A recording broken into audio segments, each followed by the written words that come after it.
pledge each time. It'll be try to do it together. It's never on in sync. We're all different. We're all. It just sounds really weird and on the voice. So we got about 2 minutes, and I'm gonna start the meeting. And for anybody who just joined, we have to stay on mute the whole entire time unless we're speaking. And when we're finished speaking, we go right back to mute. And I think we all know that I will be making all the motions, and Brian will be seconding them all.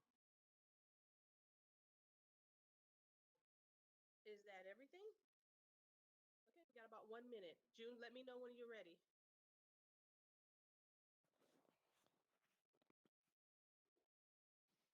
Warren, if you can give me the high sign when it's.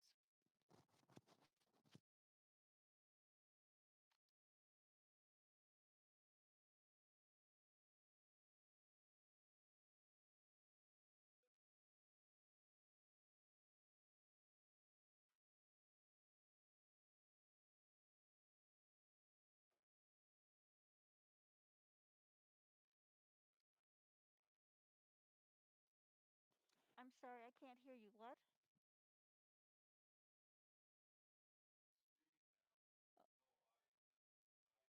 Okay.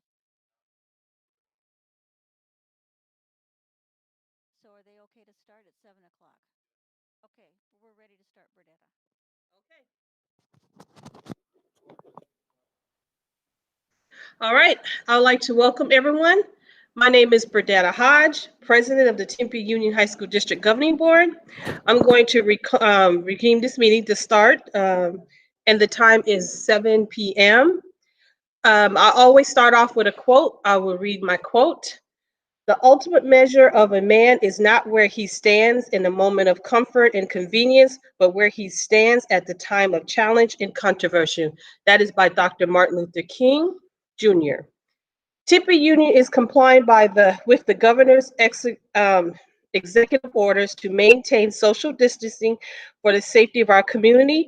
Board members are participating in this meeting virtually.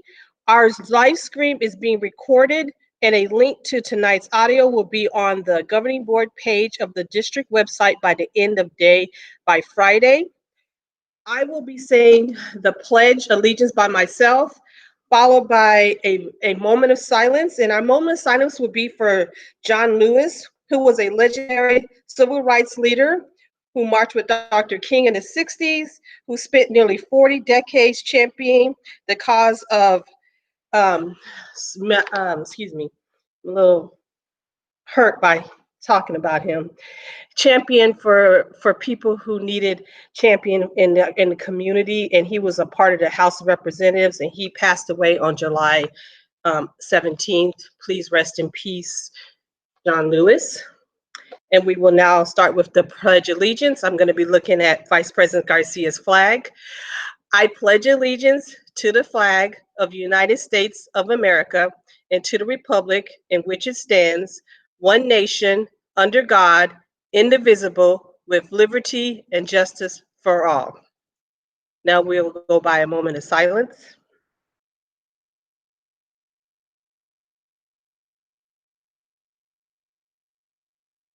Thank you. Well, we'll start off our meeting with our report from our superintendent, Dr. Mendenville.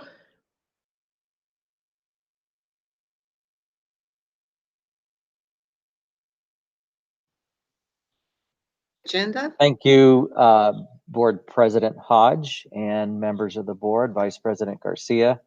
Can you hear me okay with my mask on, or shall I remove the mask? Okay, all right. So the opening of school today marks our third day of virtual instruction. Our teachers, students, and families have done an amazing job embracing this new way of instruction and learning. While this is temporary for all of us, I am appreciative of everyone's effort to make it work for our students and families. And yes, there have been a few technical hiccups, but nothing that has been reported to be of major concern. Thank you to our IT support folks. I also want to give a special shout out to all of our ed techs at our schools who have been so very supportive with our teachers, students, and our parents. Truly, without them, these past number of months would have been very, very different.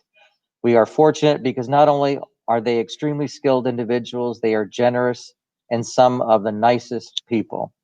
At Tempe High, we have John Sharp, McClintock Hillary Garrity, Marcos Kathy Kelly, Corona Heather Harris, Mountain Point Melissa Schaefer, and Desert Vista Kendall Darlin. And I'm mentioning their names out loud because they really have done far beyond the call of duty, and I want them to know personally I am extraordinarily appreciative of their work and their assistance, and I know our board members and everyone else is too.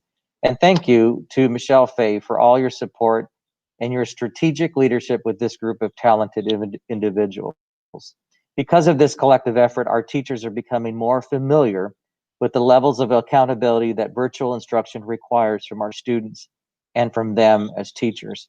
We will continue to identify those key areas that need attention and remedy them as soon as possible. Thank you. I now want to introduce Mr. McDonald, our Assistant Superintendent for District Operations and Student Safety, because he's going to provide an update report on our COVID-19 status for the district. Mr. McDonald. Thank you. Good evening, Madam President Hodge, Vice President Garcia, board members, and Superintendent Mendeville. Thank you for allowing me the time to update you with the Tempe Union COVID update. This update will be as of July 24th. So since the time our new teachers have come around, have returned. We currently have, to knowledge, a total of 20 positive COVID cases in the district. Out of the 20 positive cases, they're comprised of 2 certified employees, 14 classified employees, and 4 students. The district and site administrators are doing COVID-related interviews, contact tracing, and monitoring for symptoms on a daily basis. Unfortunately, since July 24th, we have had to quarantine 49 employees who were potentially exposed to COVID, or they are experiencing COVID-like symptoms and are awaiting their COVID test for return. Currently, our COVID PCR tests are taking an average of 5 to 7 days to get received back the results. This is an improvement from the last couple of weeks, which has been about 7 to 10 days. Of that total 49 employees that we had to quarantine, 33 of them were classified staff, 16 certified staff, and I am happy to say that 0 were students at this time. Just a little bit about the interview or contact tracing. Since July 24th, we have conducted almost 100 contact tracings. From one positive COVID case, it can branch off to several exposures. As an example, this week alone, we conducted 38 tracings in just 3 days. Contact tracing is an arduous task.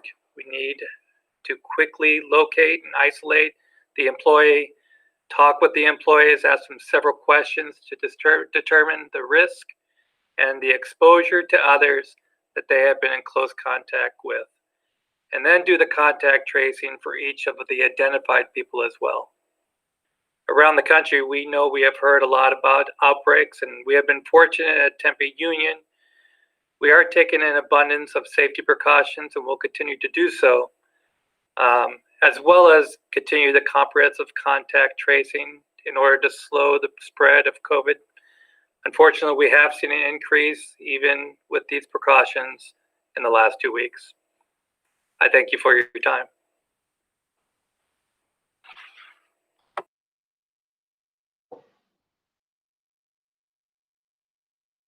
Dr. Mendeville, is that all, the rest of your report? Yes, thank you, Mr. McDonald. Okay, thank you so much. Next is our public comment. Dr. Mendeville, is there any public comment? President Hodge, yes, we have 4 comments that Dr. Wilson will be reading this evening. Dr. Wilson? Thank you, Dr. Mendeville. Pardon me? Hang on.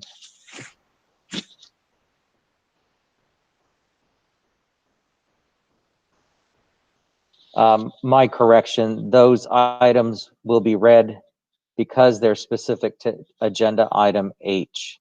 So I apologize, Dr. Wilson. We'll just wait until that time. So hang tight. Thank you. Okay, well, thank you so much.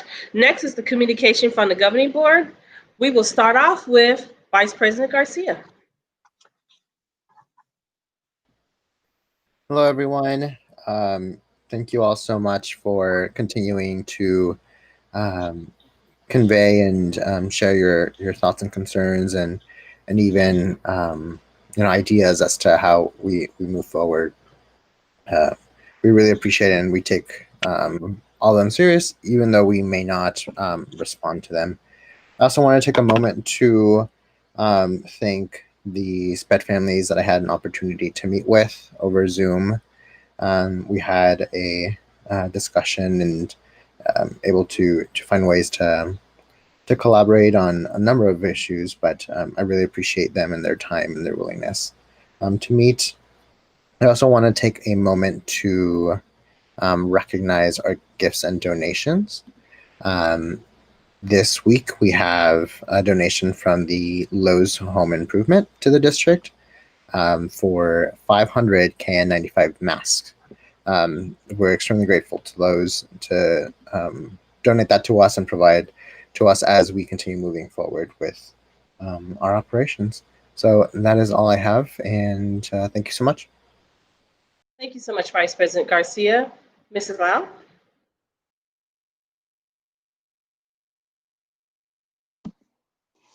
Thank you. So I just wanted to thank our community for continuing to write to us. I do appreciate every email I receive. Sometimes, well, I don't respond to all of them because there's some days there's a lot, but that doesn't mean that I'm ignoring you or ignoring your thoughts. I'm going to try to do a little bit better on that, but know that I appreciate that. The other thing I wanted to say today is I know that a lot of our students and our parents are worried about their kids and mental health. And I just want to remind them, you know, if your student is in trouble, call your principal or a counselor at your school or a vice principal, somebody, because they'll be able to direct you to some help. Mental health is very important to me. I have seen it increase, the needs increase over the last 12 years. And it's an amazing, sad thing that's happened. And I am extremely concerned about it. And I just want you to know that it's a priority for me to make sure we get our kids back in class as soon as possible. And that you have resources to reach out for, because I know you feel alone sometimes, and there's nothing worse as a parent than to watch your child suffer and you can't really do anything about it. So just please reach out to your school site, and I know that they will help you find some help for your kids. And that's all I want to say today. Thank you. Thank you, Mrs. Lau. Mr. Barraza?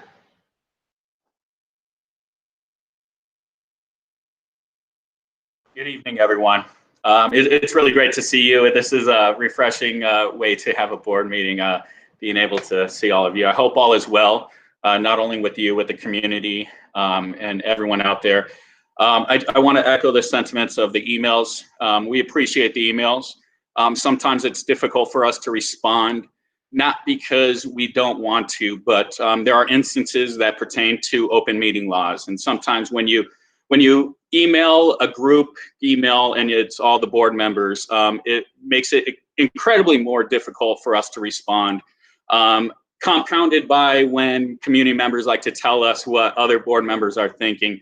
We really need to abide by open meeting laws. It's part of our democratic process. We want to make sure that all the communication is present to all our community members.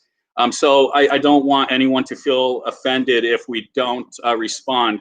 In reality, also, we don't have all the answers because we may be voting on an instance, and knowing the answers or being involved in something that may be voted on is also an issue, legally speaking, with open meeting law. So we really want to make sure that the community, the conversations that we have are with the entirety of the community that are agendized. And I would really encourage the community to reach out to your principals, to your superintendent, and to any social emotional wellness or teachers to be able to get that information. Our superintendent is really the one that understands what the school opening process and everything is going to look like. We don't have all that information. So I just want to make sure that the community understands that sometimes we really want to reach out to you, but then when one of us responds, it's even harder. And we feel sometimes that we're strangled in that aspect. So I want you to know that we appreciate all of the information of all instances, and please just continue to keep emailing us, and we will respond in some way to let you know that we did receive it. I want to let all the teachers, students, and parents know that I've seen on social media all of the wonderful pictures of the first days of school. It's great to see everyone with a positive attitude. We need that in our community. That's what's going to lift us up and get us through this a lot faster. But it's also heartbreaking. You know, we all want to be there together. My son just graduated high school, and I just can't. My niece is going through Rover, and my nephews are going through Tempe Union and Marcos, and it's tough. It's tough. We want to be able to have those memories, but I promise you that the district is going to continually work on ways to be creative, to be able to have interactions, regardless of the way that what status we're in. So please hang tight. I'm going to really continually stress that information gets broadcasted out to you in various ways, communicated in various ways. Just be able to reach out to those. First and foremost, go to our Tempe Union website. The next thing I want to just mention is, the mental health outreach. This is no different than when we're in classrooms. Students, I really need you to identify students that may be struggling, parents as well. We all need to be holding on together in terms of our social emotional wellness. We're going to grow in this aspect. Nothing is steady at where it's at. So as we grow, we're going to continually need that input. Please contact the superintendent, your principals, and your counselors. This is something that we're all going to need just to be able to be dynamic and work with. But we first and foremost all need to be participants in identifying individuals. We all need it. And I'm going to be the first to say I have anxiety problems and depression even to this day. Being a teen parent too, it's compounded when I was a teenager. So I just really want the students and parents to know that you have a community here with their school district, and we have resources.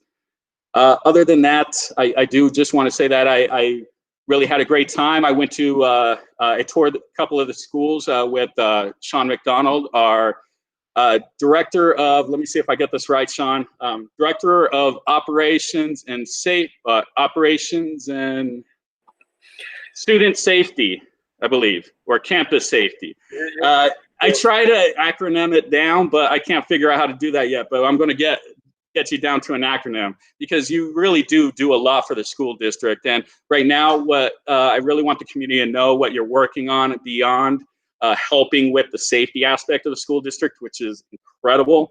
I want them to know that right now we're remodeling our school science labs. We're going to do an entire innovative approach to our entire labs. I'm excited about it. This is something that I really wanted to see happen.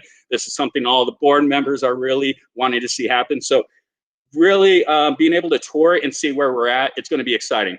Once they're completed, I really feel that there's an opportunity for us to be able to do some social distancing, lab work, and improve that. We're also working into our art classrooms. We're working into really all our classrooms, but the ones that I did tour that day, because there's so much, were the science classrooms. And that's currently being done at Tempe, Tempe High, Sean, I believe that is, and McClintock. McClintock.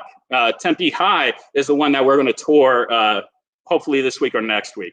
But McClintock and Corona are the two that we went to.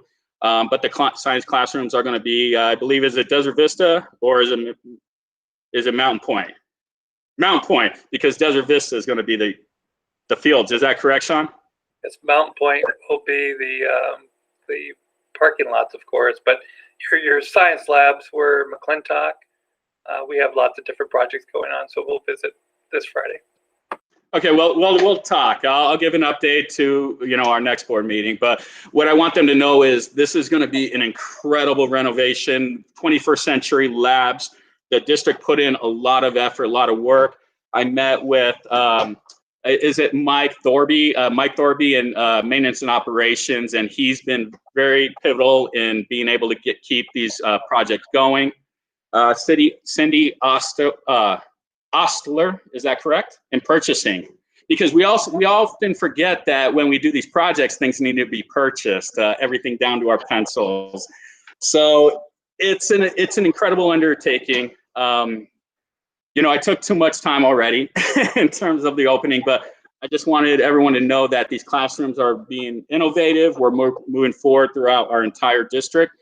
And we're going to start moving into all of our classrooms and look at what our needs are. We're really relying on our teachers and our staff members to give us input on that. So continue to give us input, teachers and staff and students on our classrooms. Other than that, I just want to say that thank you to everyone that's reached out to me regarding my mother and my family. For those that don't know, my niece, 6-month-old, was COVID. My sister was COVID, and it just swept through my mom's house. My mom was the last to test positive, and she got the worst. She ended up in the hospital for about 2 weeks. It was really, really rough and really scary. Lot of pain. She was in a lot of pain a lot of times, and she's still going through it. She actually just had surgery 2 days ago. On her pancreas. There's still the thing about this this virus is it attacks the organs, and so the doctors, what's really frustrating is with them as well is they don't really know the extent of any damage. So it's a consistent. We're going to keep moving forward, keep moving forward, test and treat. So it's really tough, but the rest of my family has, for the most part, recovered. I'm still worried about more of my family members and our community members, but I just want to thank everyone. This is really, it really makes me proud because I know we live in a community. This is why I ran for school board. We're a community first and foremost, than anything else. So thank you, everyone. And last of all, just want you all to keep in thoughts. My friends in the wildland fire field, they're really pressed to the limit. Their stress level, the fatigue level is high, and they just really started. So I just want you all to just think of them, and if there's any opportunity to send some snacks their way, please let me know. I know how to get it to them, to get the tables. It's always great to even get some cards if students want to write cards. We always love that, so. Other than that, I just want to say thank you. I love the letters, all of them, and please, everyone, stay safe. It's good to see all of you. Thank you. Thank you so much, Mr. Barraza, and I'm so happy that your family's on the mends. Thank you for that. Mrs. Hem? Thank you, Madam President, and good evening, everyone. It's good to see your faces again. I would like to thank Mary Baker from Corona del Sol. During a lot of social media that I've been doing and looking at Facebook pages of our schools, her name seems to constantly crop up as someone who's reached out to the community, has helped in so many different ways. And so here's to you, Mary, for all that you have done. I too appreciate all the emails I've been receiving and few phone calls and even a couple of letters. And so thank you everyone who has done that and expressed your opinions, your thoughts, your hopes and dreams for your children this year. We share many of those hopes and dreams with you. I too would like to reassure you that we have the same resources available with distance learning that we do when your child is in school. So if you have a need, please call your school. Can't get through to them, call our district, and we will do everything in our power to help you. Thank you and good evening. Thank you, Mrs. Hem. I want to just echo what my board members have said about the communications. I don't have to say it again, but thank you so much and continue. And also with our social emotional. we do have resources. Never feel that you're alone. We're all in this together. I had the pleasure of going to all 7 of the high schools on the first day of school to welcome everyone back to school. It was a phenomenal thing. I've seen, I want to thank all my teachers for all the work that they're doing. It's almost like it's probably half and half. Half of the teachers were there, half were home, but the ones were there, they were engaged. You can see the kids were engaged. I got a chance to talk to some of the children who were picking up laptops, who were there, and it was a very positive experience I had.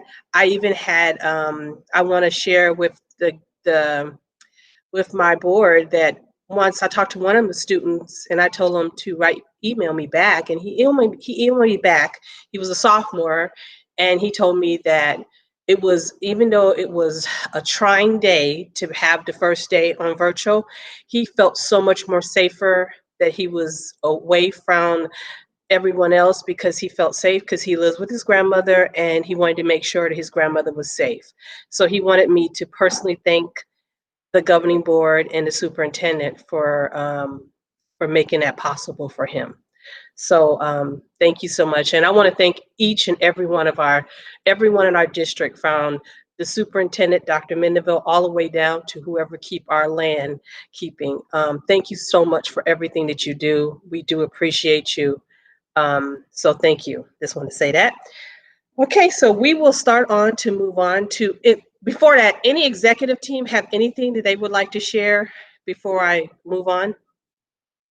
Okay, thank you. Now, back to business. Our first order of business is our consent agenda. I move to approve consent agenda G1 to G19. May I have a second? Madam President, this is Brian Garcia. I second. Thank you so much. And I do understand that Board Member Hem has some questions on G7. Board Member Hem. Thank you, Madam President. I have questions on G7 and also have comments on G14, G18, and G19. So on G7, which if you pull up on your screen, fellow board members, is the coaching and extracurricular salary schedule.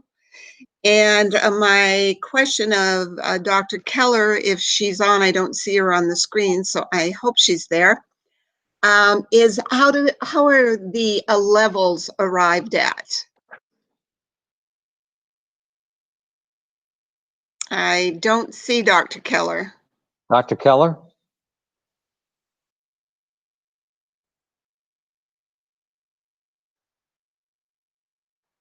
If you can go to your comments on the other items and I will reach her. Oh, okay, thank you.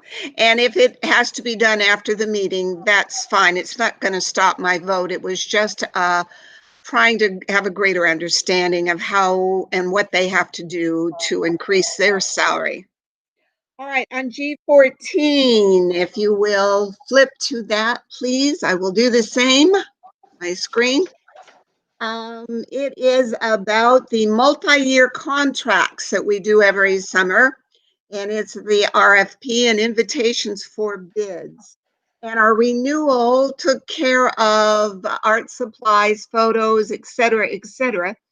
And almost every business didn't give us any increase in cost, which is wonderful because often we see an increase yearly, except for, and I wanted to state this publicly, Pepsi.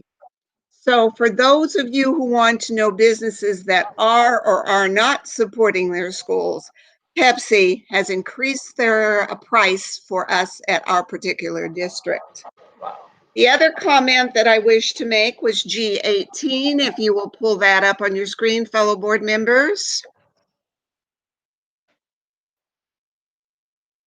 This is a request for 60,000 additional funds to Cox for a broadband service. And in June 17th, we approved $415,000 to help our community and the needs they have to reach out online so we can teach that way. And I just wanted our community really to hear the amount of funds that we are putting into this in an attempt to get clear understanding from all our students at home.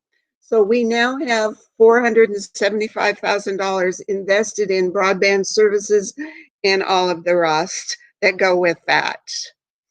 G19 is $150,000 for masks, gloves, and disinfectant.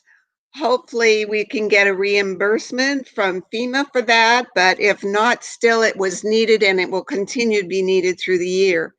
Again, I'm just bringing these comments forward so those that are listening are aware of all that our district is doing to work around COVID-19 in order to support our students and their families. Thank you. Thank you, Mrs. Helm. Dr. Benneville, is she on the line? Is Mrs. Keller on the line? Dr. Keller, are you on?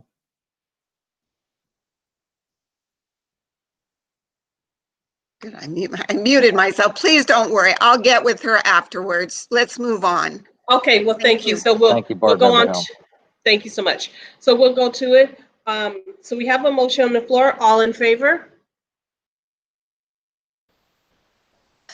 Aye. Unmute Aye. yourself so you can say aye. Aye. Aye. Okay, thank you so much. Any opposed? Okay, motion passes 5-0. Thank you. Next on our agenda is teaching and learning. This is the time that Dr. Wilson will be saying our public comments. So we'll go move it to Dr. Wilson, then we'll hand it over to Dr. Mendeville.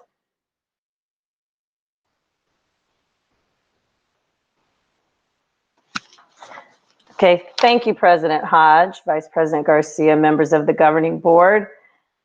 This is the time for the public to comment. Members of the governing board may not discuss items that are not on the agenda. Action taken as a result of public comment will be limited to directing staff to study the matter or scheduling the matter for further consideration and decision at a later date. Normally, public comment concerning a specific agenda item will be heard at the time that item is addressed by the governing board, as in this case, this evening with H1. Public comment for this meeting will be accepted from 1 p.m. on Monday, August 3rd until 3 p.m. on Wednesday, August 5th via email or fax. Per policy BEDH, public participation at governing board meetings unless otherwise specified by board president, public comment will be limited to up to 3 minutes depending on the number of individuals who have submitted email, fax, comments. If there are more than 15 comments, the board president may allow 3 or 4 submissions to be read into the record. In that event, the names of every individual who wrote to the board on a topic will be announced into the record.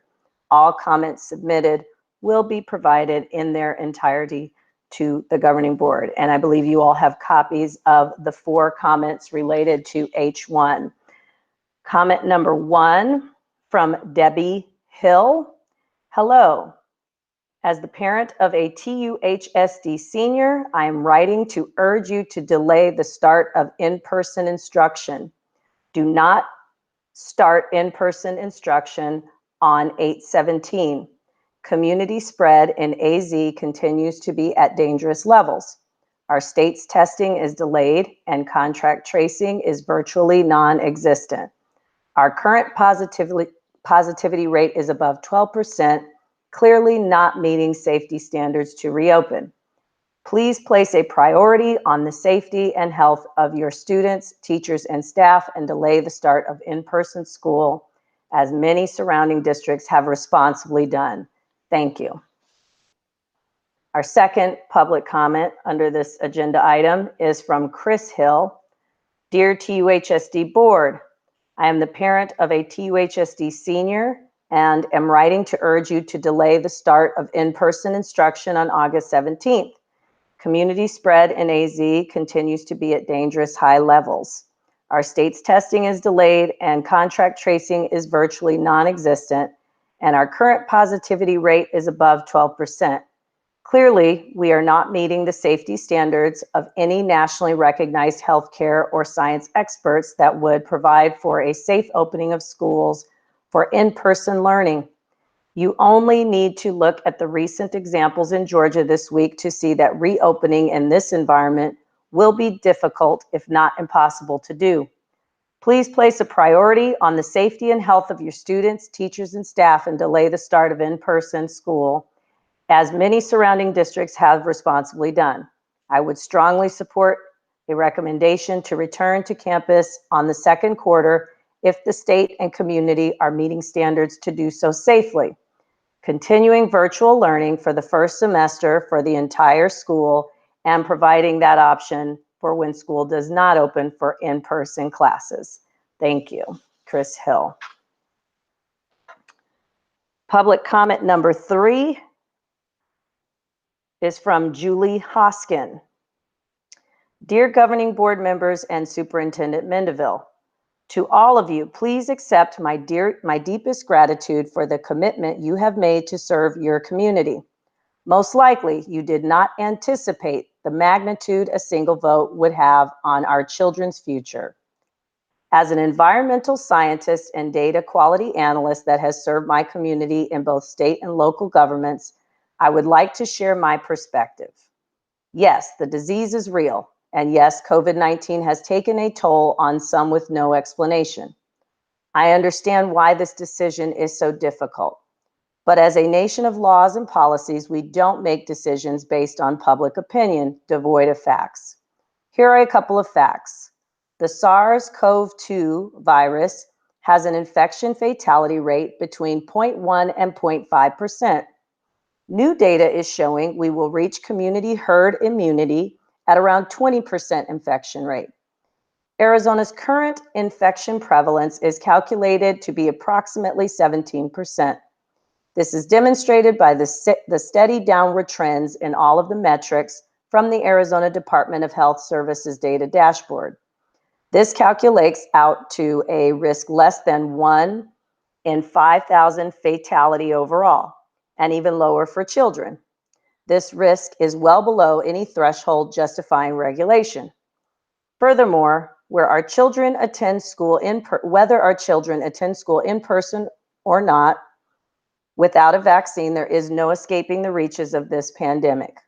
Lastly, and maybe most importantly, as the entire justification for closing schools, our hospitals are no longer near max capacity.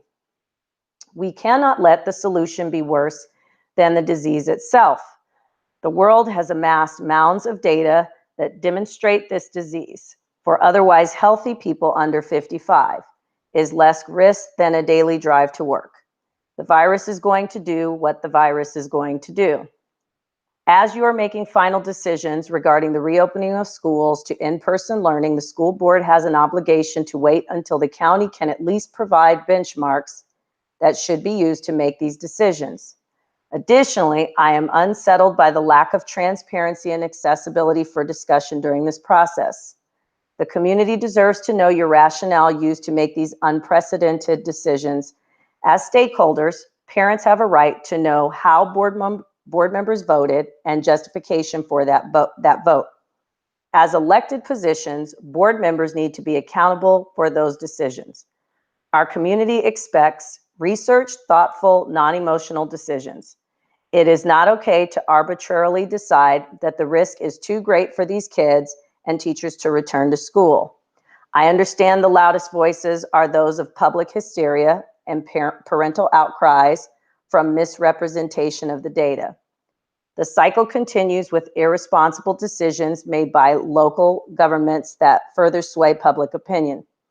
This panic is not healthy, nor does it represent reality or science. To make this decision, we need to use available current data and knowledge from epidemiologists and other subject matter experts. These opinions need to be devoid of political influence, or at a minimum, have equal representation from both sides. Again, current data from Arizona serology testing makes the infection fatality rate around 0.33% in the total population, and much less for healthy people under 55. I can assure you the risk is much greater for my at-risk child in not attending school. I have defensible data that can demonstrate this. Many of us have heard that the decision has already been made to postpone in-person school indefinitely. I hope you prove me wrong. Please be on the right side of history. Julie Hoskin, parent. Final comment from Carrie Reinholtz. Dear Governing Board, as the mother of a senior student who has several elderly relatives with pre-existing conditions, I fully support moving the start of in-person instruction to the second quarter, subject to the containment of COVID-19 at that time. Sanitizing the school and enforcing mask hand washing and social distancing policies in Tempe Union High Schools at this time would be a losing battle that endangers our staff and students. The number of daily new cases in Maricopa County has recently fallen below 1,000, but they will no doubt soon be back above 3,000 if our schools return to in-person instruction 5 days per week later this month.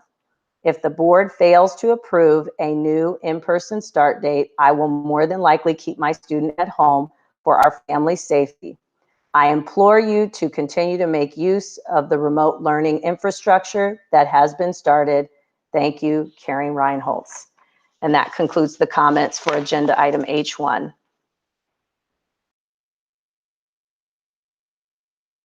Thank you so much, Dr. Wilson. Dr. Mendeville?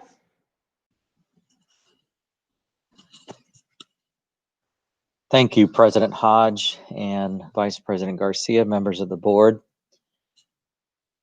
and our listening audience out there right now. I'm going to spend some time talking on the governor's executive order, which is translated into the resolution that's included in the items for approval this evening. And I want to start with, first of all, putting to rest that staying in a virtual mode indefinitely. Sometimes rumors like that start, and it's opportunities like this that we have to share a level of accuracy with our intentions and plans. It's very clear, and with the resolution that the governor issued last week, that there are particular orders that we have to be in compliance with, and that's what we've been waiting for. And quite frankly, the metrics, the health metrics that will be given to us hopefully by Friday. That was the date that the governor had said that we would get them, and I'm hopeful that we will get them on Friday. That's going to be our guiding information to make decisions in general. And so I can tell you that our governing board, myself, everyone wants kids to start, but when it's safe. And so these guidelines that we will be receiving from the Maricopa County Department of Public Health and the Arizona Department of Health Services will help us in making wise choices on behalf of our students and families and our teachers and their extended families at home. So let me go to the executive order, the resolution for COVID-19. There are 5 particular orders in the executive order. With conformity order 1 entails that we provide the board with a recommendation as to when in-person teacher-led classroom instruction can safely be made, but it has to be made available based on metrics provided by the state and county health officials, just as I mentioned. So we will be getting that information, we will be reviewing it, and make our decisions appropriately down the road. Until such time that the district can open safely for in-person teacher-led instruction, the district will provide distance learning for all of its students. Well, that's what our kids started on Monday with our virtual learning. And a lot of planning and a lot of work has gone into the virtual instruction with our teachers. And as I mentioned in my comments, my opening comments, I'm very, very proud of the work that our folks have done on behalf of our students. And then that there would be a mitigation plan for its consideration before we open. So any type of opening, whether it's a soft opening, whether it's full force, all kids are ready to begin. I mean, we're going to take the necessary steps to plan appropriately for any kind of opening. So the good thing is that we're going to have data finally, health metrics that we will be basing our decisions on. In the order number 2, ensure that the teacher-led distance learning instruction begin on the first day. Well, fortunately, as a board, and the recommendation has always been to maintain the high school student calendar. We were able to do that successfully on Monday. So there will be no interruption to the calendar and the instructional minutes, credits earned, all of those things that high school districts have to consider. There are many, many intricacies with that in credit bearing classes with advanced placement, all of that. And we've done, I think, an exceptional job in expanding our online, our distance learning, advanced placement, dual placement, and then our Tempe Union Online. There's a lot of background work that has been done to enhance those program offerings for our students. And then submit the distance learning program, our virtual program right now, to the Department of Ed by the 14th. We've already submitted ours and it's been approved. So we're pleased, very pleased with that. In the conformity with order number 3, arrange for free on-site learning opportunities and support services for students who need a place to go during the day. And that should begin on August 17th. We are going to keep that date of August 17th, but many of the superintendents in my meeting with them were, we needed some further guidance because it was quite ambiguous about what that actually means. And so we're fortunate that the Department of Ed in Superintendent Hoffman, they've provided clarity with that, and that will be coming out shortly.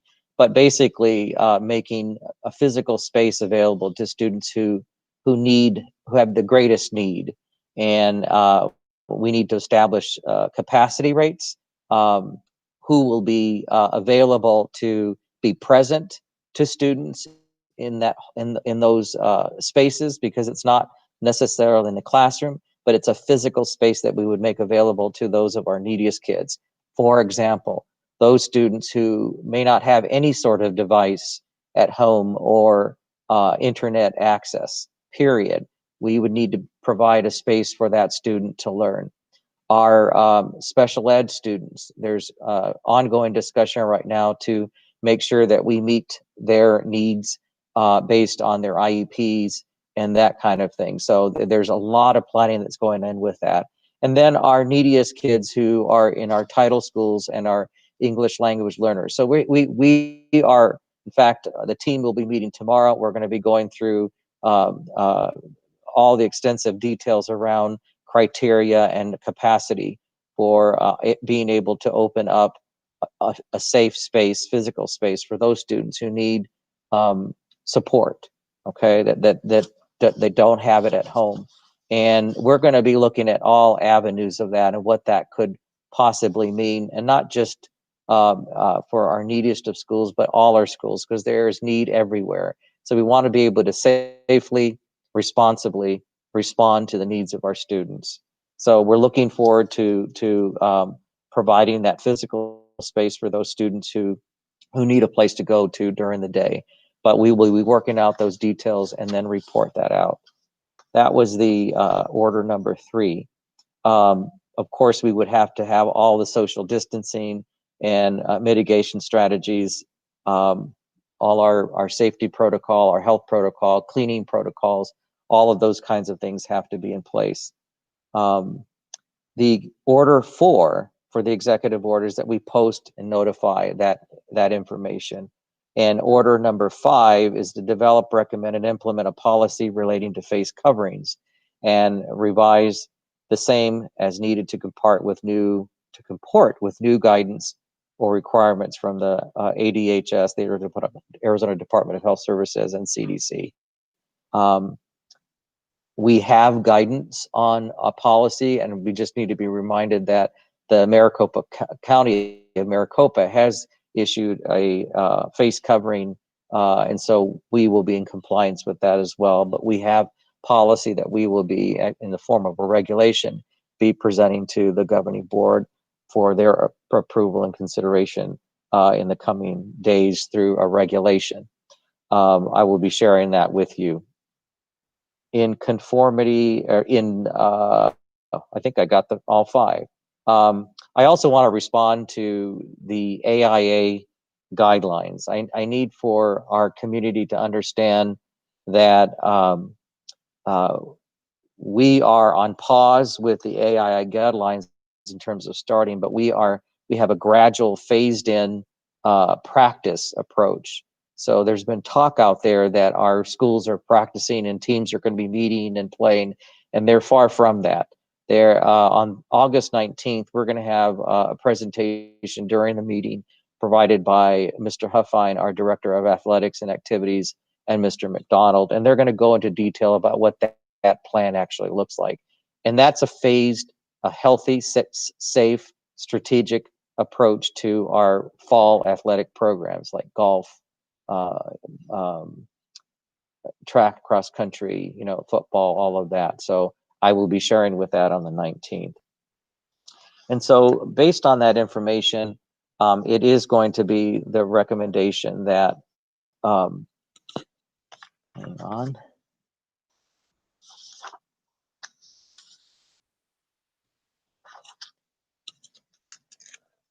That the governing board extend the virtual instruction through October 2nd, 2020.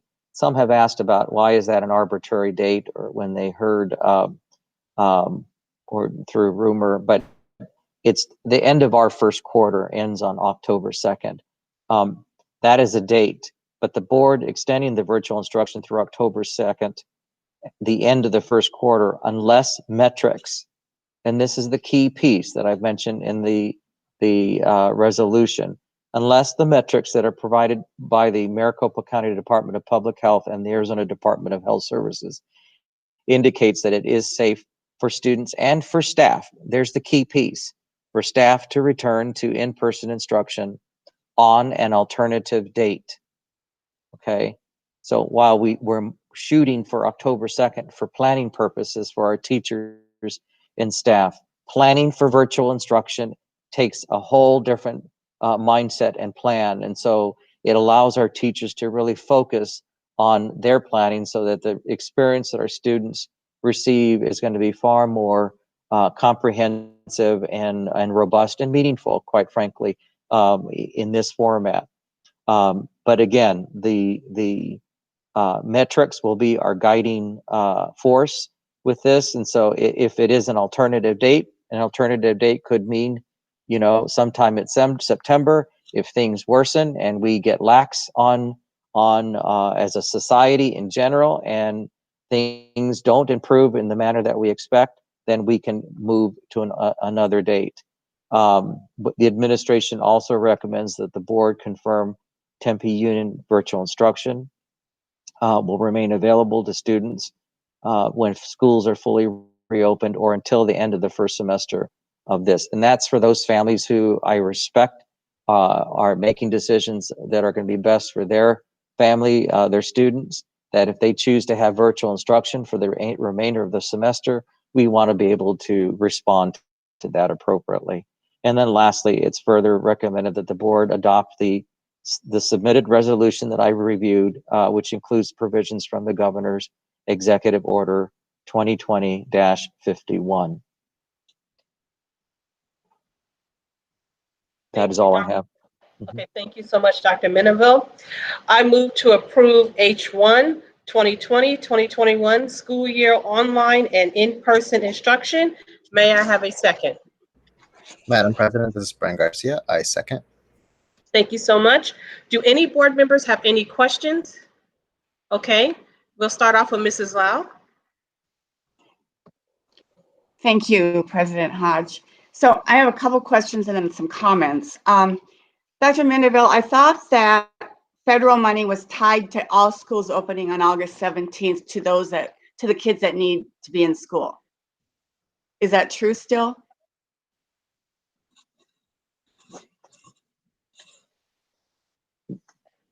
Am I on? Okay. That is correct. We have to begin the in-person support on August 17th. Because I thought you said that some schools are not doing that, but they would have to do that if they wanted those federal dollars, correct? It's the 5%. And Diane, chime in if I'm not making it, I don't have that particular piece of the document because that was open for interpretation for funding purposes. Okay. And then I have just a request. When you have the parameters or the criteria for determining which kids are the most needy, I would like to see that. Absolutely. The entire board will see that. Thank you. We have to comply and post that, board member Lau. Thank you. And then I have some comments. You know, Dr. Mendeville, that when we spoke last week, I initially said, I don't think I want a date. It was October 1st, I think, when we spoke, because it's a date that I guess teachers kind of can plan in their head what's going on. But the reality is if our community meets the metrics, and let me just say, Will Humble was I don't know if anyone saw him, but he is actually the director of the Arizona Public Health Association. That organization, together with the school nurse organization, have put forth 4 metrics, and they wrote that recommendation to the governor. So I'm assuming that when August 7th comes, it will be something like these metrics. It seems like I'm still not sure we should put a date in there. I think what it really is school will open when we meet the criteria of whatever metrics Governor Ducey gives on August 7th.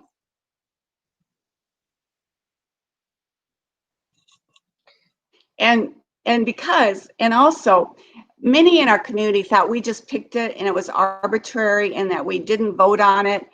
And in reality, we didn't pick it. We were voting tonight. But I think it's important for our community to understand that we want our kids back in school as soon as possible, especially because of mental health. I'm most concerned about mental health. And my second major concern is kids that are falling behind. And we're going to have more than we normally do. I think some kids will catch up quicker, but some kids won't. So we're going to have to really, I think, be assertive as far as catching these kids up as quick as possible. So I'm very unsure about putting a date in there because to me, it's just, I could pick any date, and it really has to do with the metrics that if the metrics are met, then we will bring kids back in a safe manner. So I'm going to respond to that quickly. You know, some of the emails that I received from community members gave other dates. Board member Lau, October 2nd is a date that just happens to coincide with the end of our first quarter. But in the motion or the action, it does state very clearly that we will be relying on the health metrics that are provided by the state. So if that is an alternative or a different date, then that's what it will be. So that's up to the board to make a decision on if October 2nd is included or not. The bottom line is, you're right. I think everyone can agree that our decision is going to be based on the metrics once we get them and once we fully understand them. And that could mean that we have a gradual phased in because we're going to have to share that information out. We can't just let hundreds and hundreds, or in some instances, thousands of kids on campus in an unsafe manner because our teachers and their extended families, we need to do this safely for everybody. And I think that's going to be another major issue here is parents are going to want to know, well, how are you going to decide that? Is it going to be based on 6 feet and then facial masks? And I mean, those are all the questions that we answered in the virtual forum. We will have to follow the guidelines with masks. We'll have to follow the guidelines with social distancing. Mr. McDonald and his team put out a lot of information on that it's been highly recommended that we follow so that we don't get in this pickle again. And that even when kids return for those who are most in need on the 17th, and when we decide that, they will be social distance with masks, so many in a room, all those things will still fall in place. So the only thing I will say on that is if we have met the metrics, those 4 or 5 or whatever they decide, they're determining that it is now time to bring the kids back, but they don't really say you still have to do the 6 feet in masks. And when we do that, we're going to limit the kids that come in, and I'm uncomfortable with that. So we'll see what happens. I'm uncomfortable with that too, Board Member Lau, because until we have the information, it's just speculation. So once we get the information, we'll be able to understand it and see how it applies to our school system, and we will comply with what the governor is requesting from us. Yeah, and the conditions I think are out there because I saw this on television on Monday, and I'm sure it's talking about moving 7-day average over a 30 period time. And so I think it's going to be something very similar, but I think what I'm unclear about, and we'll see what happens, is once we are given the go ahead that we can open our schools, here again, we're going to be, every school district is going to decide to do their own thing. We're going to do 1 day a week, like we said, or maybe not. And Chandler or whatever will say 5 days a week. We're going to bring all the parents back. So it's very unclear, and I'm uncomfortable with that. So let's just see what happens. But yeah, ambiguity is not good for anybody. So once we get the information, we can have probably better conversations around actual information. Right now, we're at the mercy of waiting right now. Okay, thank you. Mm-hmm. All right, thank you so much, Board Member Howe. We'll go to you next. We have Board Member Hem who raised her hand first. No, I didn't, President Hodge. I didn't raise my hand at all. Oh, I'm sorry. I raised my water glass. Oh, okay. I apologize. I apologize. Okay. I thought it was your hand. I apologize.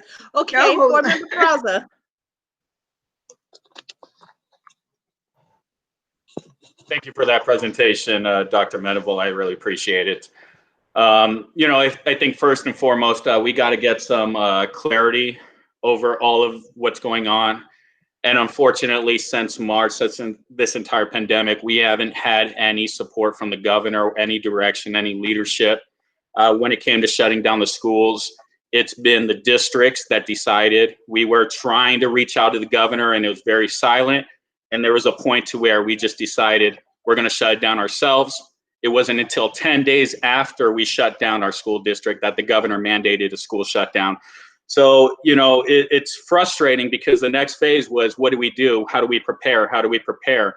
So the last 3 months have really been frustrating for all of us, the board members, parents, teachers. No one has clarity, and Board Member Lau just expressed so much confusion about there's just no leadership. There's no clarity on what we're supposed to do. And in fact, we're still supposed to wait 2 days from now for the guidance that the governor himself said we can follow or not, which is very, it's frustrating. It's additionally frustrating. I think the Tempe Union District is trying to achieve is that clarity, is being able to say, we're going to move forward with our first quarter. It's going to be online, because the foundation of the flex model of what we're trying to achieve in making sure we have students that always are academically successful is to say we need a foundation, and that's the online program. Because as we implement days from 1 day to 2 days to 3 days, or clubs and programs, we need to know that the foundation of our education system is still going to be intact. So while we improve to 1 day, maybe our still education model is online, and that 1 day is about clubs, activities, labs, and working with our teachers. So maybe that 1 day isn't about sitting in a classroom. Maybe that 1 day is about going to the gym, going to our weight room, talking to your coaches, and then 2 days and so forth. I think, we need to move forward. I think what I've been getting from feedback is that our teachers, our parents are thankful for the clarity. We don't intend to stay on this online program for the entirety of the year. It's our foundation of our flex model to be able to move into those incrementally. And I think it's responsible to do it this way.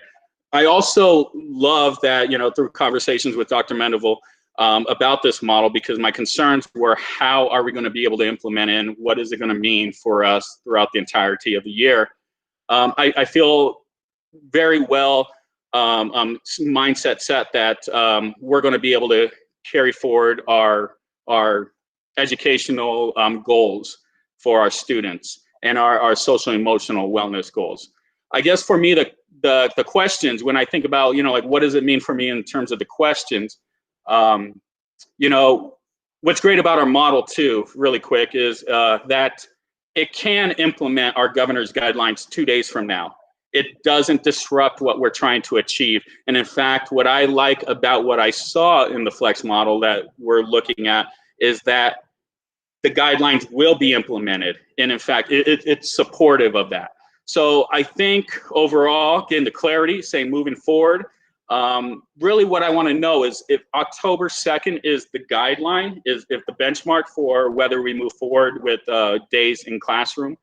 Dr. Mendeville, I just want to know, when are we going to start hearing about those discussions? Because it can't be obviously October 2nd. It would probably be more in September, I would imagine. And what is the transparency? Are we going to, I really feel we need to let the community know what the COVID numbers are. What's our aspect of sharing those numbers with the community?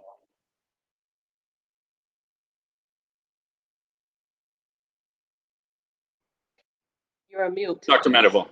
Part of the complexity, Board Member Barraza, with some of the answers to those questions is that we don't have guidelines and criteria. And so I think Friday is going to be a big day for everybody, because everyone's just clamoring to get a hold of that information.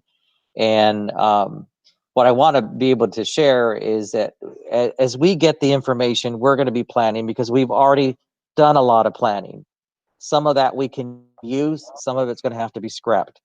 But we have been planning and planning and planning, and we don't have much information. The criteria that the governor will be releasing, we're guessing at what that could be, but we got to be able to understand it and open up safely. And the metrics, I'm assuming, are going to include some gradual phase in of opening your schools. I mean, I would just have to make that assumption. Again, I don't know that. So Friday will be a very revealing day for all of us if we get the information. And I just want our listeners to know that we want kids on campus in a variety of ways, getting club experiences, athletic experiences, after school experiences as soon as we can, in the safest way that we can. And that was part of our planning with that original blended learning model. Now, we will have to take into consideration which those families who elected for online instruction, how is that going to impact our schools in terms of numbers? So we might be able to start 2 days a week. But again, we're just speculating. Until we get information on Friday, we'll have to unravel it and understand it, and hope that the metrics are going to be favorable to such a degree that we're able to phase students and staff into our schools again, because I want that more than anybody, probably. I appreciate that, Dr. Mendeville. If we can just provide more updates, I guess, weekly to the community. I know you already have. I'm not sure from what emails I'm getting where there's some confusion, but I really appreciate that we're looking forward, and that the flex model is going to be able to implement the governor's, regulations or guidelines, in terms of our education system. I also, I just want to know, in terms of moving forward, how involved are we currently? And I guess overall, we're going to rely on our teachers, our students, our parents, to be able to help us shape what the school district looks like for the district. Obviously, it's going to be dynamic and it's going to be consistently changing. So right now, we have a committee, is that correct, that will look at when the governor implements his guidelines? Is that the next phase? The governor organized a committee to develop those guidelines, and so that committee will be releasing it to school districts on Friday. And then we will take that information first as the executive team with all the appropriate departments like transportation, teaching and learning, and then decipher that. And then we will layer in our teachers to see how that will ultimately, because ultimately it's going to impact them at some point. So I really appreciate that, Dr. Mendenville. You know, for me, just the confusion aspect of just wait 2 more weeks and we'll have guidelines and then follow them or don't follow them. And it's just, we need clarity coming from emergency management. This is just inappropriate way of functioning. We need to move forward and we need to do so. And we need to be responsible to all our staff, all our students. And I really appreciate the work the district has done over the summer, because I really feel that the community doesn't understand how much work has gone into creating this new school model for us. So it's still under, construction, and I want the community to know that, yes, we're looking at October 2nd, it feels like, in terms of what you're requesting, but you're looking at ways that we can open. Is that correct overall? correct. I mean, if the metrics convey that we start September 15th, then we will be, but what that would look like, we don't know yet. So I'll let my other board members ask questions, but really quick, where does testing fall in? I know in terms of athletics that may be necessary. Is this something that we can discuss with the governor or our mayor, or I really don't know at this moment who we're supposed to be talking to, because we have had no leadership in this aspect from the state level. But I imagine that will be part of the metrics with some of the guidelines that we've gotten. But I really want to make again, sure our students are safe, and then they're going home safe, to their families. So thank you, Dr. Mendenville. Thank you, executive team and the district and teachers. I really appreciate all the hard work. It's not easy right now or ever. Thank you. Thank you, Board Member Barraza.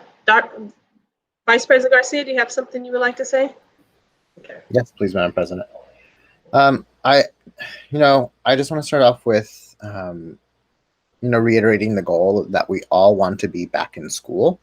This is not fun for any of us. This is actually incredibly frustrating that our freshmen don't get to have their experience. Our seniors don't get to have their traditional experience.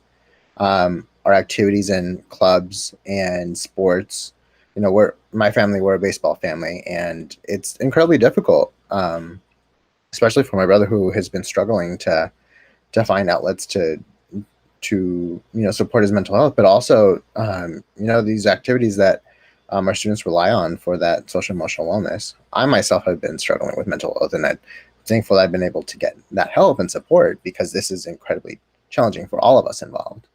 So I just want to reiterate that that's ultimately our goal, is to get back to what we can. However, due to the lack of guidance that we are not receiving from the state, we need to provide some certainty and some guidance for our own community. And I think that's what this resolution does. In particular, the flexibility to adjust based off of what our public health experts are telling us. In particular, the language that, yes, and for now, extending into the end of Q1, unless that the metrics say otherwise, which I think is a pragmatic and responsible way of going about this. Just knowing that this is a very, unsettling time that we don't really have much to go off of. And also, the fact that we are constantly having to think about more than our 12,000 students every single day across 7 campuses, and the unique needs of all of our students.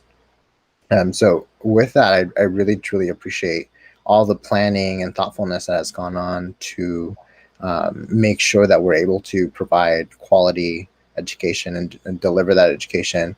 None of us ever expected us to be in this position. And so, I think we need to recognize also the folks that have been behind these efforts. And I want to, highlight our executive team. Kim Huggers, I'm sure that this is not easy for you, but I truly cherish and admire everyone's willingness and ability to step up and take leadership on such troubling times. And Diane Newmans with our financing, Stacia Wilson, everything, Deborah Gonzalez with our staff and supporting it, Sean McDonald with our safety and operations, Dr. Keller and Megan Sterling, and communicating to our all of our stakeholders. This is not an easy job. And Dr. Mandeville, obviously, for truly having a thoughtfulness approach to how we responsibly continue forward while still providing a high quality education to everyone. We're gonna hopefully see what these metrics are on Friday, if not earlier, and base our analysis then and continuing to engage all of our families, our parents, our community members, our students in particular too. This is not an easy time for them either. And our teachers. So please, I ask for additional patience and flexibility as we all continue to navigate through this. I don't have any additional comments or questions. Yep, that is all I have. Thank you. Thank you, Vice President Garcia. Looks like Board Member Hem would like to say something. Then I will end I'll say my comment. Thank you, Madam President. I can but echo what my fellow board members and our superintendent has said about wanting school to open. We all do. There isn't one person out there I've ever talked to that wants distant learning to continue forever. And, but saying that too, I am going to vote yes for this motion that's on the floor. And as someone asked why, and board members should be accountable for their decisions, and I agree with that. So I'd like to explain why I will vote yes on this. I've read every email that has come over my computer.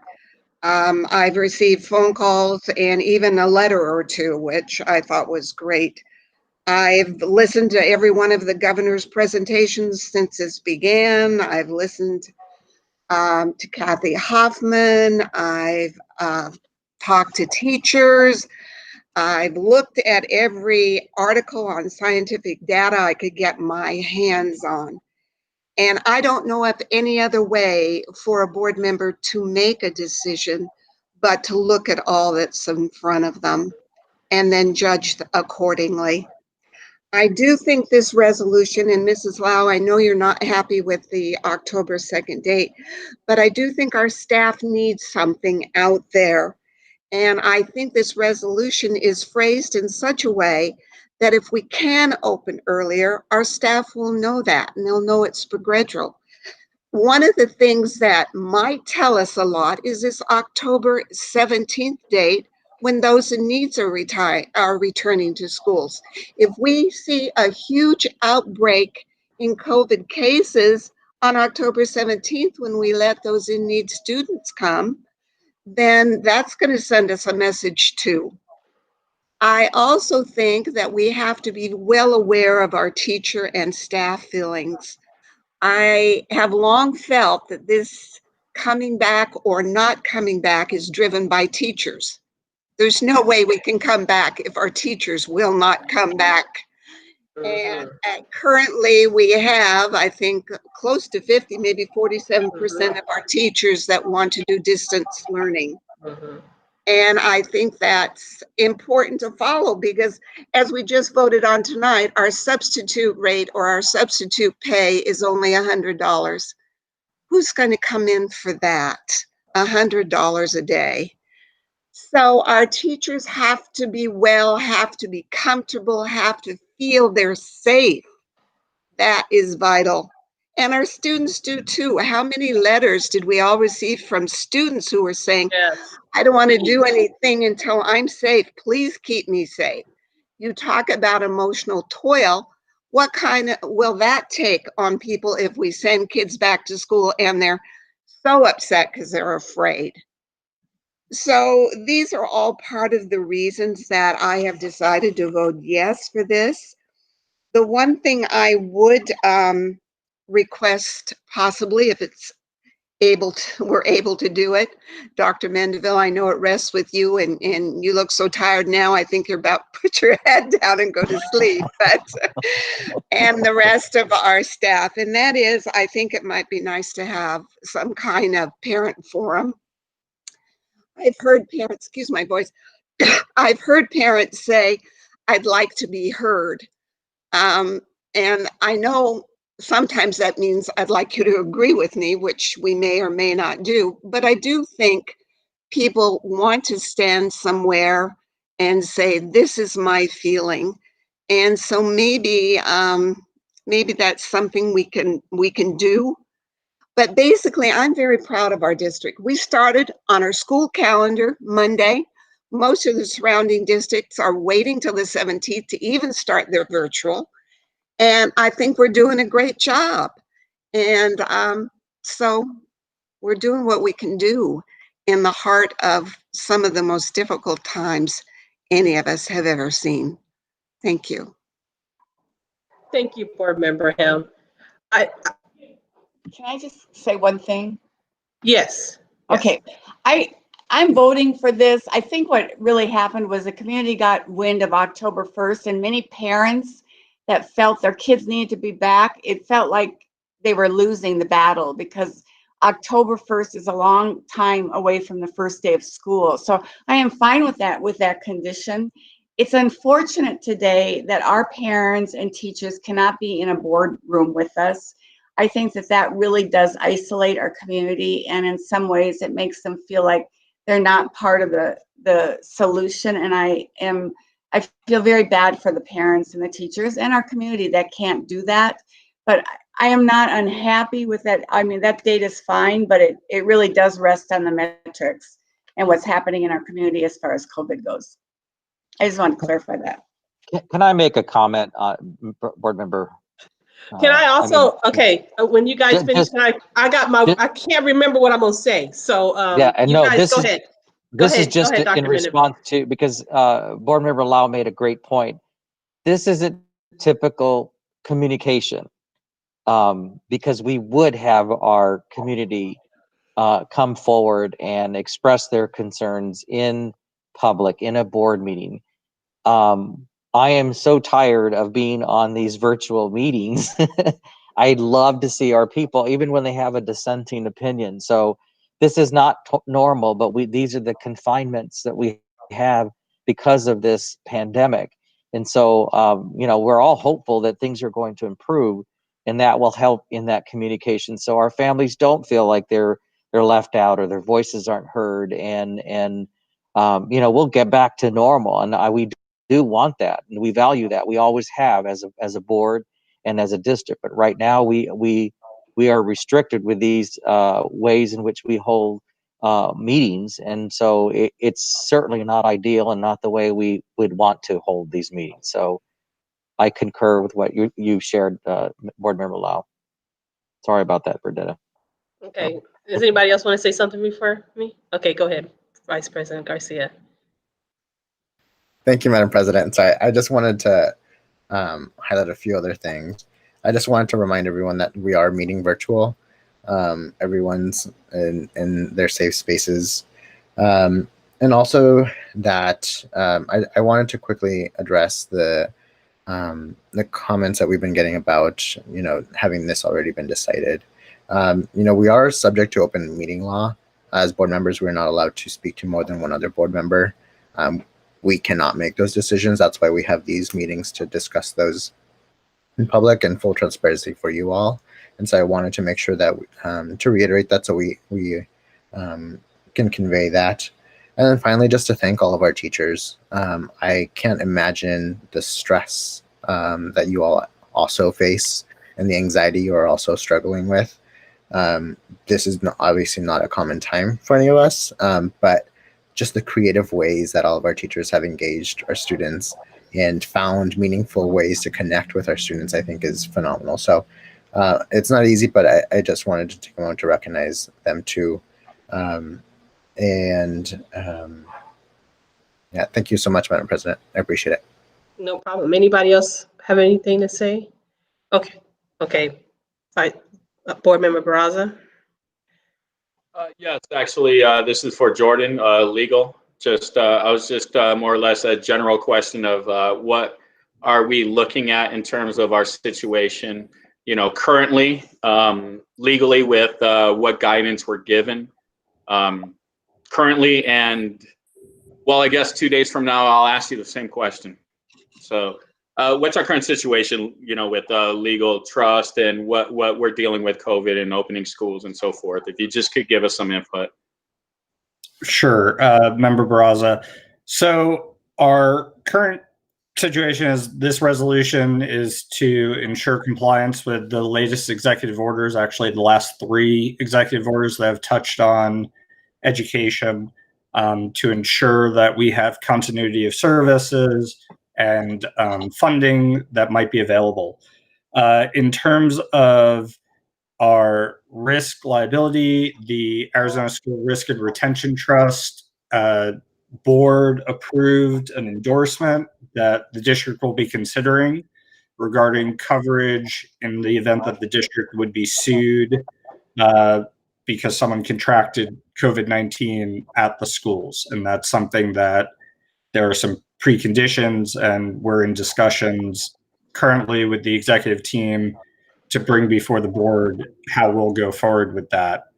And we are, like everyone else, kind of waiting for Friday, hopefully, to see what the metrics from the Arizona Department of Health Services are going to look like to make, advice on what the next steps will be.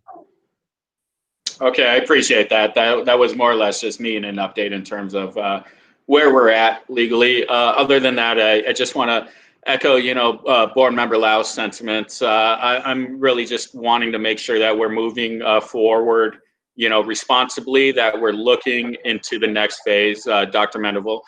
So I appreciate everything that the district is doing. We're just wanting to make sure that the schools can open soon with responsibility. So thank you. The other is just an anecdote of story from a teacher that I talked to, asking about their first day of school being virtual, and it kind of just more or less. I totally get what they're going through. It's simple. She basically told me, you ever see a bunch of puppies and you want them to run around and you just want to hug them all? And she said, and I said, yes, absolutely. She's all like, that's what it was like watching all of my kids through the, the video virtual screen. Teachers really want to hug all their kids. They want to be with them. It's hurting everyone. We're going to get through this. I just want to make sure that we're looking forward. So I really appreciate the district and all of that, and our teachers, staff, and everyone involved. So thank you. That's all I have. Thank you so much. Is there anyone else? Okay, I get the same mind. All right, last but not least, I want to echo all my board members in saying that this is troubling times. This is times that are hard. If anyone believes that we go into this lightly, they don't understand how hard it is for us. It's times that we go to bed at night and I can't sleep at night because I'm thinking about the decisions that we have to make. Given that, I want to thank all of our parents because you're advocates. You're advocates for what your students want. And that's exactly what you need to do. You need to be their advocate. But as elected officials, we're elected to give students what they need. And sometimes the need and the want is not always the same. I understand that you want your students in school 5 days a week. Understand that you want your kids to have a regular school day. We do too.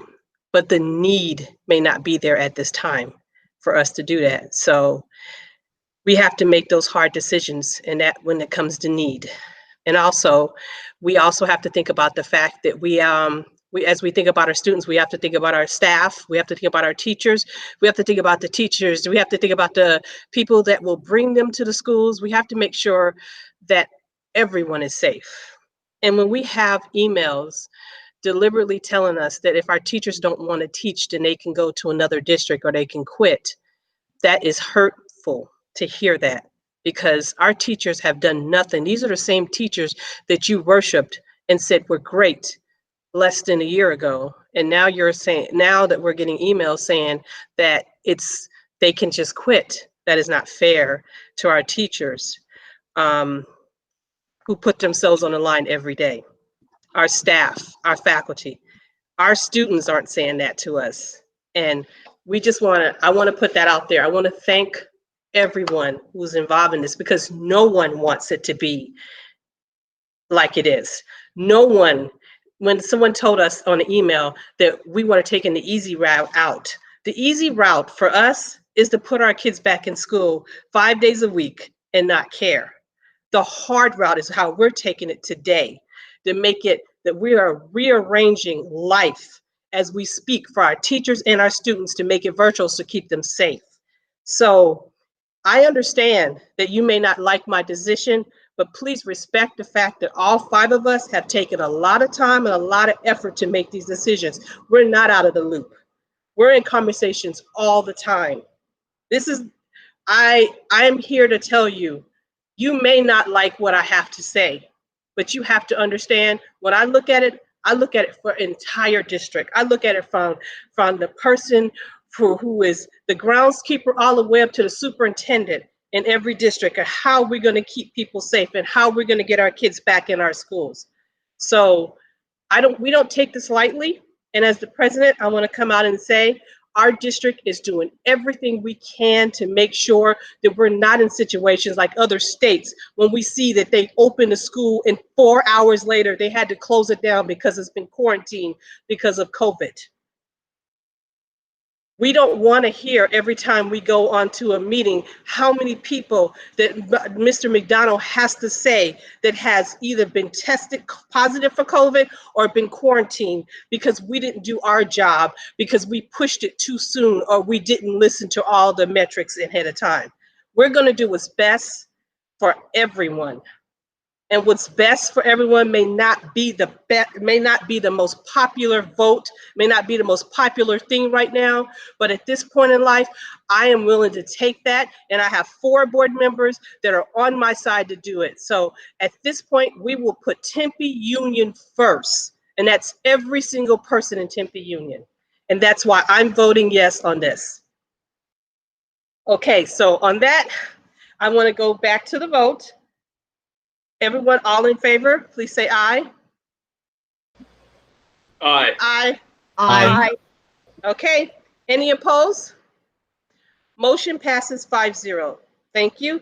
Next, we come to business services.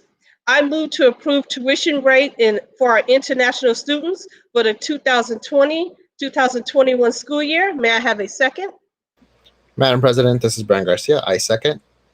Thank you so much. Do anyone have a question for Dr. Menaville or Mrs. Muniz? Okay, Board Member Barraza. Just really quick, what's the impact of this motion in terms of, what's the impact overall in terms of our international students? Where are we at with that?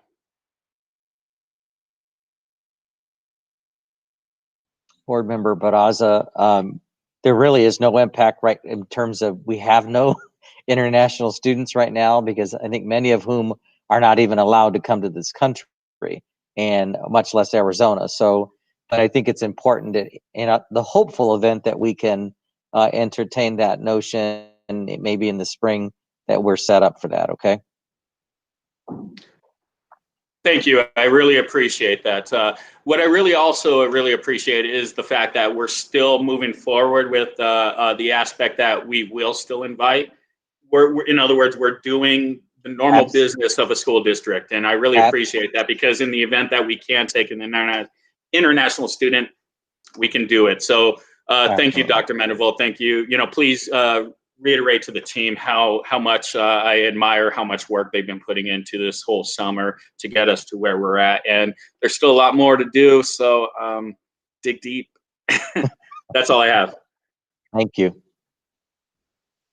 Okay, does anyone else have a question? All right, well, thank you. Now, is all in favor? Aye. Aye. Aye. Okay, any opposed? Motion passes 5-0. Thank you. Next is our item of corporation contract for uses of the fiscal 2020-2021. I move to approve business services item I2. May I have a second? Madam President, this is Brent Garcia. I second. Thank you so much.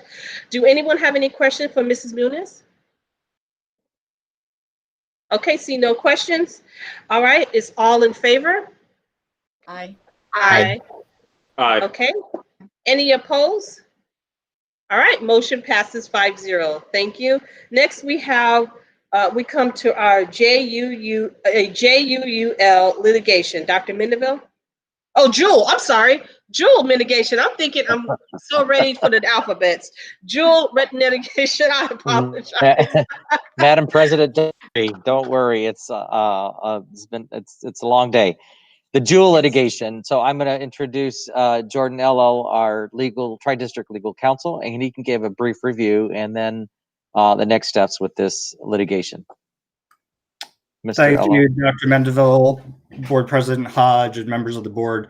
So the Jewel litigation you've probably read about is a number, several hundreds, if not thousands at this point, of school districts around the country have brought litigation against Jewel, the vape manufacturer, based on their targeted practices towards teenagers and the costs that this has taken to school districts in terms of monitoring, discipline, just any number of different things that have happened to schools.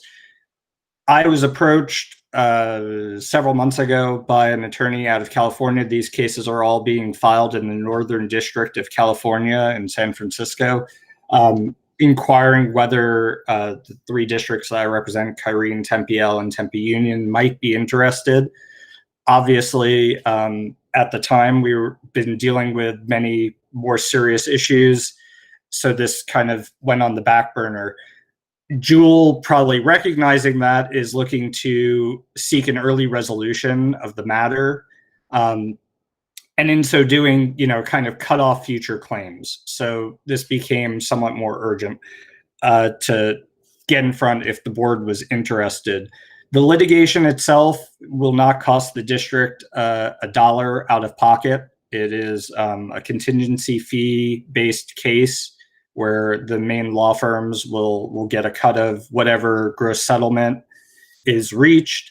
In terms of time and effort, I can say we filed the complaint for Kyrene. It required me to ask one question of one individual from the district who was able to respond in about 30 seconds. So the rest of the complaint is a boilerplate complaint. It will be very easy to get done and taken care of. As the case gets closer to the early resolution, there might be some requirements for more time from members of the administration, but I'll coordinate all of that and make sure that we have what we need to move forward with this matter. And I can answer any questions. Any questions? Okay, Board Member Helm, and we'll go with Vice President Garcia after, and then to Board Member Barraza. I don't read much on vaping, don't have time right now, but is vaping going up or is it staying about the same? Is it going down? I don't know whether we're fighting a battle that has already been won in educating our students and adults, or if that hasn't been enough and we need to really put a stop. Member Helm, my understanding is that the prevalence of vaping continues to rise, particularly among our youth, students as young as 10. We're starting to see, and Jewel in particular, because they have such creative flavors that they make it seem like candy, is really the driving force of all of this. Thank you. Vice President Garcia. Thank you, Madam President. Thank you, Jordan, for bringing this to the board. I think it's incredibly important that we join the Jewel litigation. Jewel for years have been targeting students, and I mean, Tempe Union, we have started our own anti-vaping campaign at our campuses due to the increase in vaping, and we know that they have detrimental health effects. So thank you for bringing it to us, and I'll be voting yes. Thank you. Thank you so much, Vice President Garcia. Board Member Barraza.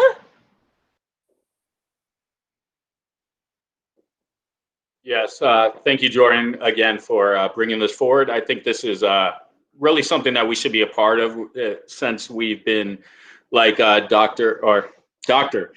Board Member Garcia, soon to be doctor at some point, I hope, brought forward in terms of the necessity.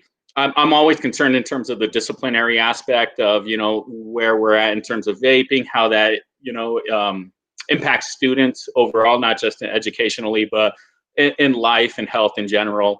So I think this is something that's good that we're being a part of. Can you give me a little background of how we would move forward with this and what that looks like? Sure. So the process from here, Member Barraza, is there is a form, basically complaint, that we will finalize for Tempe Union. It should take a day or two once I communicate with the attorney in California. And then it'll be filed possibly by the end of this week, if not early next week, in the Northern District of California. And then it gets condensed with the other litigation in this matter into the multi-party litigation. Okay, I appreciate that. Thank you, Jordan. I have other questions. I'll reach out to you personally. I don't know in terms of the legalities if I can ask them publicly. So I'm just going to make sure that I ask you privately, and then I can reiterate those publicly if that's something that the public is interested in. Thank you, Jordan. Thank you to the district. I appreciate that. Any other questions? Mrs. Lau. Thank you. I just want to thank you for this information. And I mean, I'm voting yes. This is such a travesty. It's, to me, worse than cigarette smoking, and some of the damage it has done to kids so quickly. It's scary. And I don't think a lot of people really truly understand. You can't smell it, so it's hard to detect in our schools. So absolutely voting yes. And I hope that this will do something publicly to this industry. Thank you, Mrs. Lau. Board Member Barraza. Really quick, if the litigation prevails, what does it look like in terms of how do we get dollars for a campaign? Because Board Member Lau just really just highlighted something in my head that, this is something that we need to carry forward, awareness, the health aspects of it. So, if do we get dollars ultimately for that type of campaign? I understand that's what it looks like on paper, but is that ultimately what we're looking at? Member Barraza, it'll be a negotiated settlement. I'm anticipating it will include monetary damages, similar to what we see from federal Agent Orange funds or the asbestos funds, where there will be a blanket amount of money that'll go to all of the plaintiffs to recover from, and that's the piece that the attorneys will take their cut from. Beyond that, pieces of the settlement might be an educational campaign that's required of Jewel to participate in, to do something that informs the public of the dangers of smoking that, or vaping, I should say, that limits their ability to do advertising targeted to children, limits their ability to use candy flavorings and things of that nature. So these are all the pieces that are going to be worked out as the resolution is negotiated. Thank you. I appreciate that. In other words, we should be looking at something similar to what we've been or not what we, but just what has been experienced in terms of litigation with the tobacco industry and what they've been required to do in terms of PSA awareness about the health risks and spending funding. I really appreciate that. Thank you so much. We're doing. I don't know if the community understands how prevalent the vaping situation is in terms of schools. Schools are micro cultures, micro economies, and this is something that we're dealing with heavily. And sometimes it's lost in the community. So I appreciate the effort to be able to bring more effort towards the awareness. Thank you, Jordan. Thank you. Thank you, Board Member Barraza. Board Member Ham. You're on mute. You're on mute still. Got it. Thank you. Jordan, do you know how many other school districts are joining this class action suit? I don't have an exact number. It's in the hundreds at this point. There are more districts on a almost daily basis joining, and it's a kind of quick file process that they're using. So I could get you that information, and I'll follow up with the attorney and send that out to the board. Thank you. Thank you so much, Board Member Helm. Thank you so much for the work that you did, Jordan. It is, as all my board member, I echo them. This is very important, and this is something that we need to be in the fight with. So thank you so much for that. So is there any other questions? All right, with that, all in favor? Aye. Aye. Aye. Okay, any opposed? Motion passes 5-0. Thank you. Our next item is for information only. It's, does any, okay, go ahead.